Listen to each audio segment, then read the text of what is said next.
Hey guys, this is Joel from the Fincastle Pokemon Gym. I'm going to make a high school track reference to illustrate the treatment that Golem usually gets in the trading card game. So I finished 7th 2 years in a row in the 800 meter at our districts, where the top 6 would advance to regional, missing out by less than a stride both times to the same daggone dude. And then there was our 1600 meter relay team that was very good, that opened a big invitational meet against a team with a Ronde Barber lead and a Tiki Barber anchor. And as I turned in my best split of the season, I was only about 12 seconds behind Ronde in one daggone 400 meter lap. And the point of that little memory lane trip is that no matter how hard I worked, I was never going to be an NFL all-star defensive back or the starting running back for the New York Giants. And that little analogy kind of sums up my boy Golem. Every time he's printed, he's either too energy heavy or just doesn't hit for enough, like this current EX.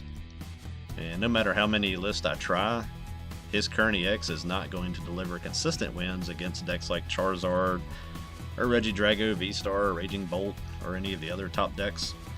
Although it's terribly fun to beat one of those occasionally with Golem, I almost feel bad when I do. The emphasis on almost. He's not without any positives though, as he hits 5 of the top 20 decks for weakness and has winnable matchups against 3 or 4 more of the others. Golem falls nicely into that category of fun stage 2s like Incineroar, Garganacl, Palmot, Skeledirge, Alakazam, Luxray, and others that you might find at your local league, and he will always give you a fun match against any of those, despite the inevitable brick from time to time. As I mentioned in the last video, the current EX was really good last season with Cheryl, and I've thrown everything I can think of against the wall trying to replicate that deck, and finally come to the conclusion that the simplest version in my Golem files was the best one. So let's start out by just looking at the card. Golem EX is a Stage 2, 330 HP fighting type, and he has what is meant to be a good 1-2 punch of attacks. His weakness to grass, no resistance, and a massive 4 energy retreat cost.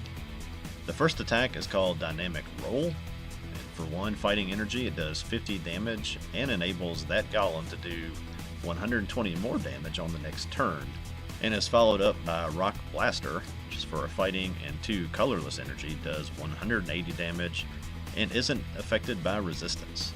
Now the 2 options with Golem are to exploit the 1 energy attack, which will do 170 after a turn, and then try to heal and tank that Golem, which is what everybody did when Cheryl was still in play, or follow the Dynamic Roll with Rock Blaster, which will then hit for 300 damage.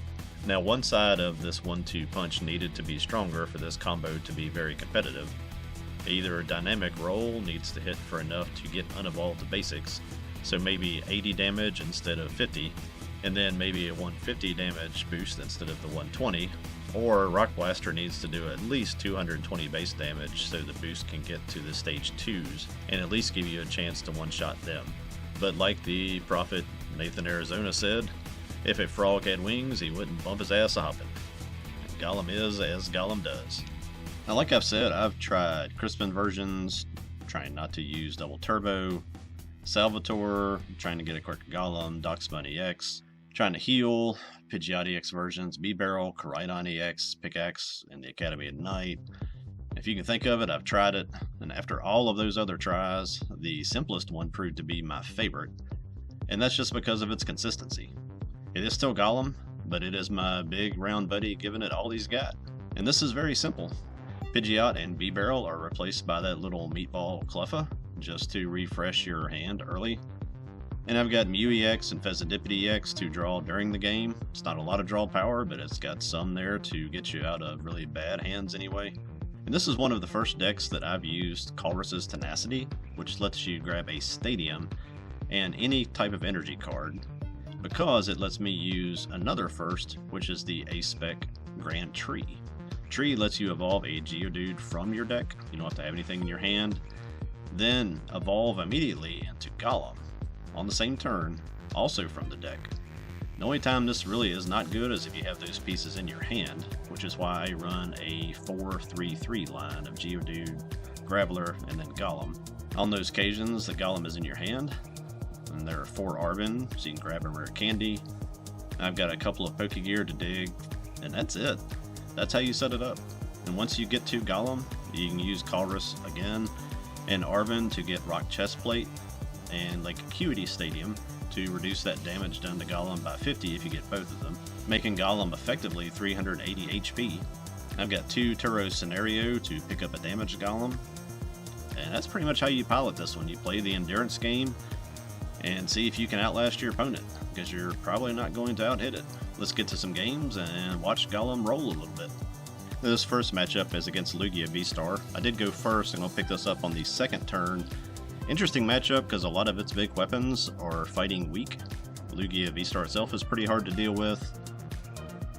I did get to a very quick Golem, so I'm going to get my Tool and Stadium on, get my defenses up. I'd already attached on my first turn to Geodude, attached to the bench Geodude, and we'll dynamic roll to take out that Mencino before it can become that deadly little Cincino. And we'll take a 1 prize card lead, get an Arbin there. They come back like they always do. Once they get to a V-Star, that deck kind of explodes. They hit me for 170 with the Lugia, and they also used a Thornton to get that Mencino back on the bench. So I'm going to get a chest plate on my bench Geodude and try to hit that Colress Tenacity so I can get my double turbo. I don't. I'll go ahead and get my second Stadium down, and then because I can't really do enough to do anything to that Lugia, I'm just going to catch that Mencino and take it out again. And just try to keep that threat off the board for now at least. Get a little bit of a lead here. And they come back up with that same Lugia and finish off my Golem, hitting it for another 170, and knocks out my Stadium for the second time, so those are gone for the game. I top a Nest Ball, we'll go straight for the Pheasantipity there, and then we're just going to Iono, try to reduce their hand size. I'll get 4 plus whatever I get off of Pheasantipity.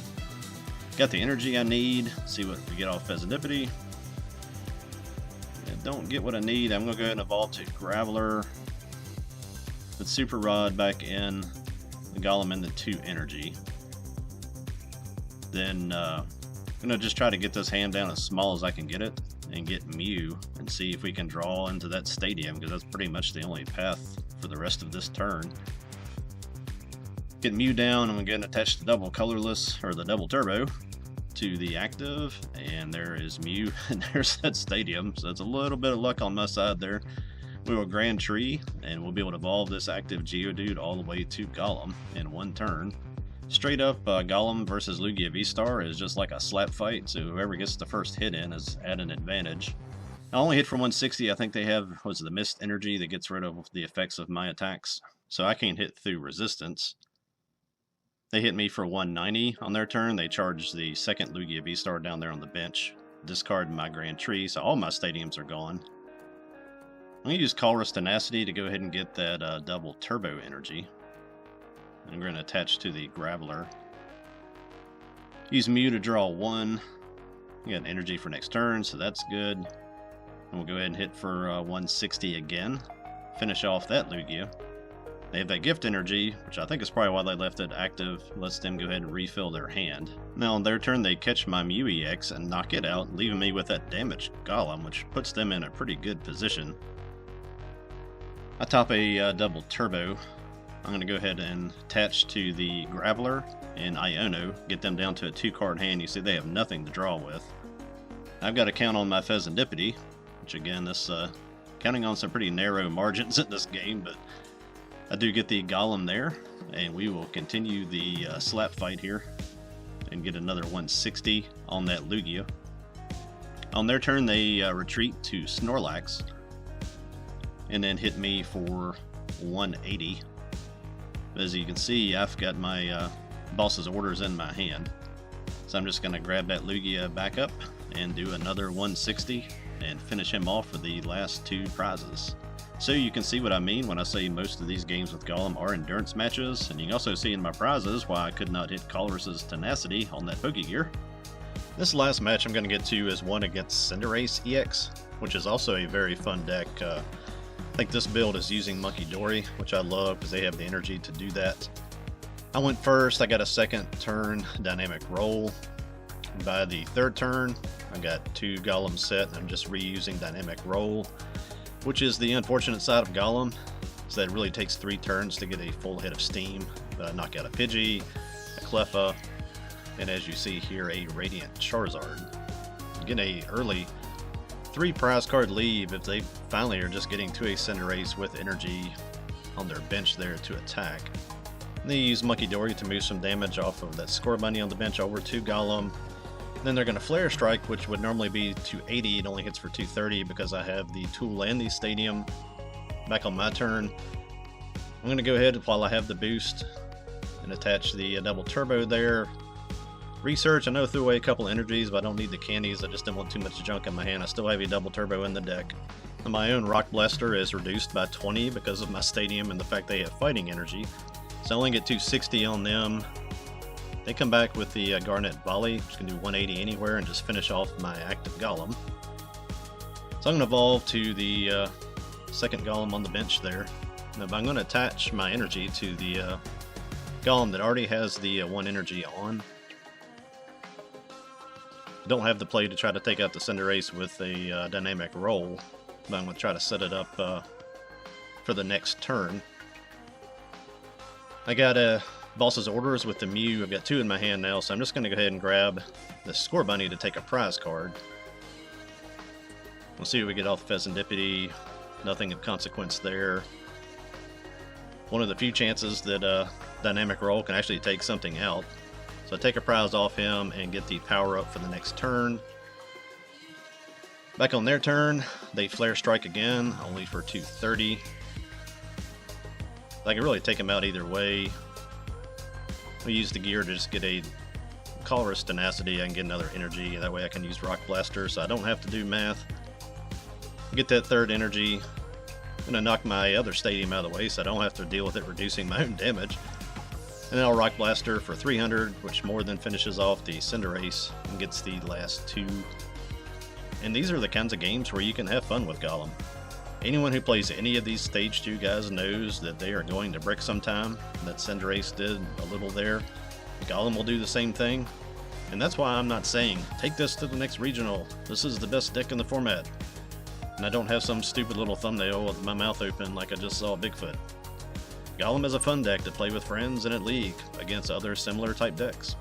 The only time I'd play this at a big event would be if they were serving the sandwiches at the bottom tables, or if Elizabeth Shue was there giving out consolation hugs for losses for some reason. So remember, the Pokemon card game is not only about regionals and points and all that. It's a great way to spend time with people, making connections that you just can't make with your face buried in a phone somewhere. This deck is a labor of love for my favorite Pokemon, and that's all it needs to be. Thank you guys so much for watching and helping the channel grow. Share it with your friends, watch my other videos when you have time. I've got all kinds of stuff to check out, and plenty more on the way. Until next time, be not afraid. Later.